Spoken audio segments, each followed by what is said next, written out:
Hello everyone, कैसे हैं आप लोग। उम्मीद है आप सभी अच्छे से होंगे। मैं निजामुद्दीन अंसारी अपने यूट्यूब चैनल निजामुद्दीन एकेडमी में आप सभी का दिल से स्वागत करता हूं। मित्रों, आइए आज हम लोग देखते हैं हिंदी भाषा ज्ञान, नॉलेज ऑफ हिंदी लैंग्वेज।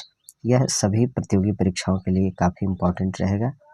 इसमें आज हम लोग देखेंगे हिंदी भाषा का विकास का क्रम, यानी हिंदी भाषा का जो विकास हुआ है किस क्रम में हुआ है, और हिंदी भाषा की जो है उपभाषाएँ, बोलियाँ, लिपियाँ, राजभाषा के रूप में हिंदी का विकास। इन सभी टॉपिक को जो है हम लोग क्लियर करेंगे। साथ ही साथ सभी महत्वपूर्ण बिंदु को देखने के बाद जो है हम लोग MCQs प्रश्न भी करेंगे। तो आइए बिना देर के स्टार्ट करते हैं हम लोग। हिंदी भाषा ज्ञान, इसको देखते हैं हम लोग। ये टॉपिक फर्स्ट है। इसमें भाषा सबसे पहले दिया है। हिंदी भाषा का विकास किस तरह से हुआ है इसके बारे में देखते हैं हम लोग। हिंदी भाषा का जो विकास हुआ है, हिंदी विश्व की लगभग 3000 भाषाओं में से एक है। मित्रों, इन सभी को आप लोग गौर से सुनिएगा, या फिर हो सके तो आप लोग इसको कॉपी में नोट डाउन कीजिएगा। देखिए आगे, आकृति या रूप के आधार पर हिंदी वियोगात्मक या विश्लिष्ट भाषा है। भाषा परिवार के आधार पर हिंदी भारोपीय इंडो यूरोपियन भाषा परिवार की भाषा है। भाषा परिवार के आधार पर जो है हिंदी भारोपीय यानी इंडो यूरोपियन परिवार की भाषा है। भारत में 4 भाषा परिवार भारोपीय, द्रविड़, ऑस्ट्रिक और चीनी तिब्बती मिलते हैं। भारत में बोलने वालों के प्रतिशत के आधार पर भारोपीय परिवार सबसे बड़ा भाषा परिवार है। आगे देखते हैं, हिंदी भारोपीय या भारत यूरोपीय को मिला करके जो है भारोपीय शॉर्ट में बोला जाता है।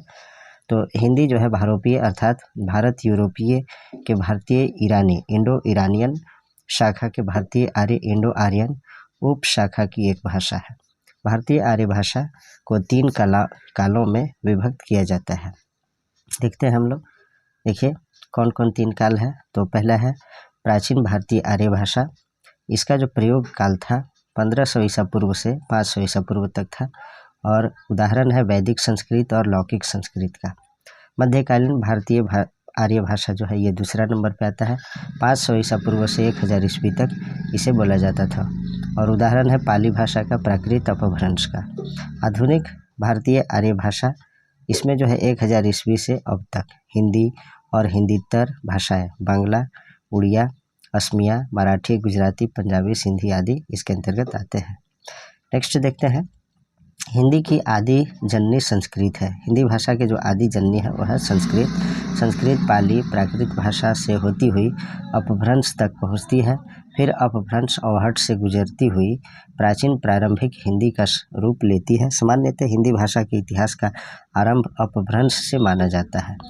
अब देखते हैं हम लोग हिंदी का विकास क्रम, किस क्रम से जो है हिंदी का विकास हुआ। तो सबसे पहले इसमें अपभ्रंश को देखेंगे। अपभ्रंश भाषा का विकास जो है 500 ईस्वी से लेकर 1000 ईस्वी के मध्य हुआ। इसमें साहित्य का आरंभ 8वीं सदी स्वयंभू कवि से हुआ, जो 13वीं सदी तक जारी रहा।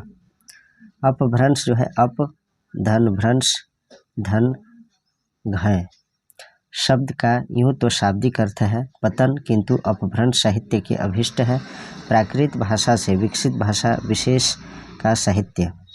अपभ्रंश से आधुनिक भारतीय आर्य भाषाओं का विकास देखते हैं। अपभ्रंश के भेद। आधुनिक भारतीय आर्य भाषा, सौर सैनी जो है पश्चिमी हिंदी, राजस्थानी, गुजरात, ये इसके अंतर्गत आता है। ये जो है सौर सैनी आधुनिक भारतीय आर्य भाषा में पश्चिमी हिंदी, राजस्थानी, गुजराती ये माने जाते हैं। अर्धमागधी पूर्वी हिंदी होता है। मागधी बिहारी, उड़िया, बंगला, असमिया, खस के अंतर्गत जो आता है। पहाड़ी सौर सैनी से प्रभावित।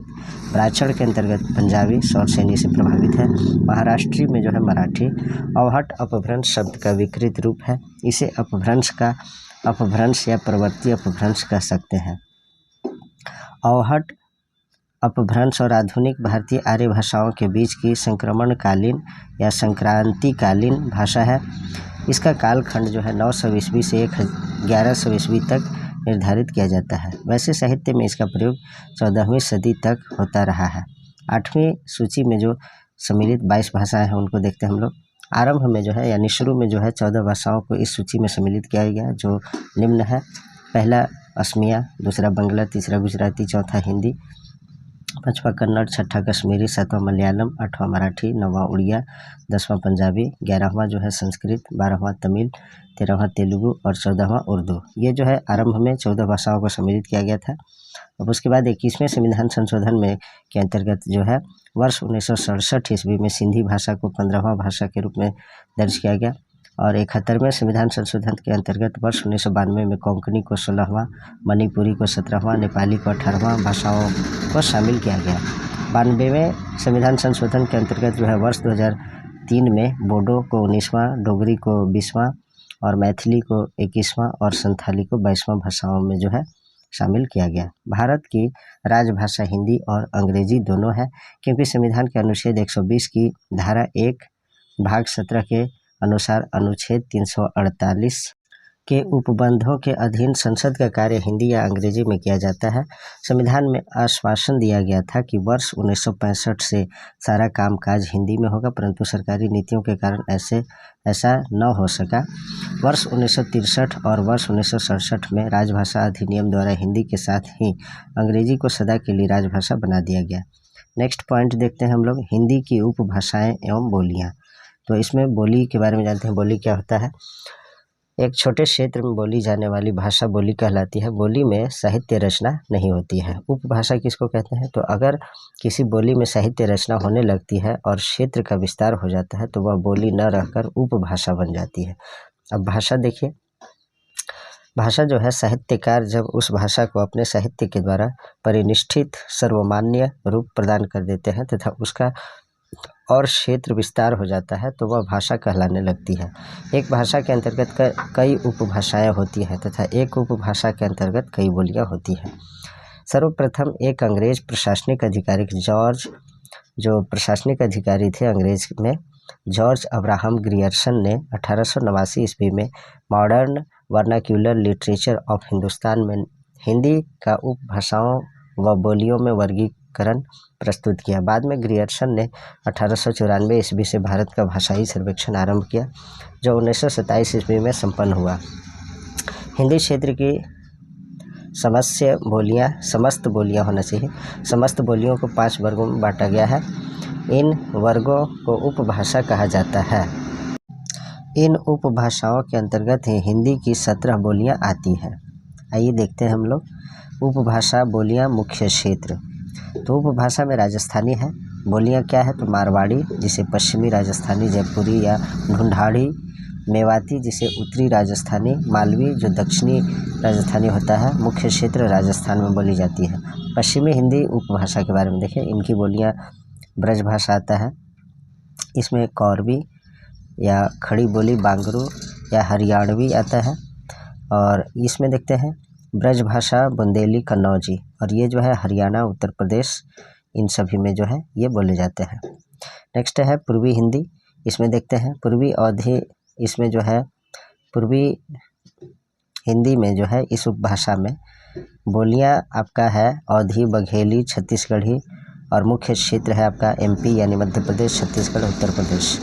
बिहारी देखते हैं उपभाषा में। इसमें बोलियां जो है भोजपुरी, मगही, मैथिली है और यह बिहार, उत्तर प्रदेश में बोली जाती है। पहाड़ी भाषा में जो है कुमाऊनी, गढ़वाली, ये बोलियां बोली जाती है और ये उत्तराखंड और हिमाचल प्रदेश में होता है, बोला जाता है। हिंदी भाषा की लिपि, इसको देखते हैं। भारत में लिपि की प्राचीनता का स्पष्ट पुष्ट प्रमाण सिंधु घाटी की सभ्यता में मिलता है। नागरी अथवा देवनागरी का सर्वप्रथम उल्लेख 8वीं सदी के गुजराती राजा जय भट्ट के लेख में मिलता है। देवनागरी हिंदी भाषा की लिपि है। आगे देखें, प्राचीन भारतीय लिपियों में ब्राह्मी लिपि सर्वश्रेष्ठ मानी गई है। इसमें प्राचीनतम नमूने बस्ती जिले के पिपरावा के स्तूप तथा अजमेर जिले के बड़ली गांव में प्राप्त शिलालेखों में मिलते हैं। हिंदी भाषा देवनागरी लिपि में लिखी जाती है। आगे देखें हम लोग, डॉक्टर सुनीति कुमार चटर्जी ने भारतीय भाषाओं के लिए देवनागरी के स्थान पर रोमन लिपि का प्रस्ताव किया था। इसी प्रकार अबुल कलाम आज़ाद ने हिंदी भाषा के लिए रोमन लिपि का समर्थन किया था। देवनागरी में सुधारों का आरंभिक प्रयत्न महादेव गोविंद रानाडे ने किया। नेक्स्ट पॉइंट है राजभाषा के रूप में हिंदी का विकास किस तरह से हुआ, इसके बारे में देखें। जिस भाषा में शासन का कामकाज संपादित होता है उसे राजभाषा कहते हैं। अशोक के समय में पाली राजभाषा थी। देखिए, हमारा देश में जो है कोई भी राष्ट्रभाषा नहीं है, राजभाषा है। हिंदी जो है राजभाषा है। जिस भाषा में शासन का कामकाज संपादित होता है उसे राजभाषा कहते हैं। अशोक के समय में पाली राजभाषा थी। नेक्स्ट पॉइंट, संविधान सभा में हिंदी को राजभाषा बनाने का प्रस्ताव गोपाल स्वामी अयंगर ने प्रस्तुत किया। भारतीय संविधान में हिंदी को 14 सितंबर 1949 को मान्यता प्रदान की गई। ये काफ़ी इंपॉर्टेंट पॉइंट है, इसे याद रखिएगा। इसमें तो हर एक लाइन जो है इंपॉर्टेंट है, क्योंकि इन सभी लाइनों से जो क्वेश्चन बन जाते हैं। आगे हम लोग MCQs देखेंगे तो समझ में आ जाएगा। संविधान के अनुच्छेद 343 के अनुसार संघ की राजभाषा हिंदी और लिपि देवनागरी है। संविधान के अनुच्छेद 344 में राजभाषा संबंधी आयोग और संसद की समिति का उल्लेख है। संविधान के अनुच्छेद 344(1) के अनुसार राष्ट्रपति ने 7 जून 1955 को राजभाषा आयोग के गठन का आदेश जारी किया। संविधान के अनुच्छेद 344(4) के अनुसार राजभाषा आयोग की सिफारिशों की जांच के लिए एक समिति गठित की गई, जिसमें लोकसभा के 20 तथा राज्यसभा के 10, इस प्रकार कुल 30 सदस्य थे। अगला पॉइंट देखें, राजभाषा आयोग के प्रथम अध्यक्ष बाल गंगाधर खरे थे। इसे याद रखिएगा। आयोग की प्रथम बैठक जो हुई थी 15 जुलाई 1955 ईस्वी को हुई थी। संविधान के अनुच्छेद 345 राज्य में प्रयुक्त होने वाली भाषाओं में किसी एक या अनेक हिंदी को शासकीय प्रयोजनों के लिए अंगीकृत करने से संबंधित है। नेक्स्ट पॉइंट है, संविधान के अनुच्छेद 346 के अनुसार एक राज्य तथा राज्य व संघ के मध्य संचार की भाषा वही होगी जो उस समय संघ की राजभाषा होगी। आगे देखें। अब यहाँ से हम लोग वस्तुनिष्ठ प्रश्न देखेंगे, ऑब्जेक्टिव क्वेश्चन को देखेंगे। इसमें टोटल जो है 18 ऑब्जेक्टिव क्वेश्चंस है। पहला क्वेश्चन देखते हैं, हिंदी किस भाषा परिवार की भाषा है? तो ये जो है भारोपीय है। Option number A is correct. Next है क्वेश्चन नंबर 2, भारत में सर्वाधिक बोली जाने वाली भाषा कौन सी है? तो इसका आंसर है वह आपका हिंदी। नेक्स्ट है, हिंदी भाषा का जन्म हुआ है, कैसे हुआ है? तो इसका जो आंसर है वह आपका अपभ्रंश से हुआ है। नेक्स्ट क्वेश्चन देखते हैं, हिंदी की विशिष्ट बोली ब्रज भाषा किस रूप में सबसे अधिक प्रसिद्ध है?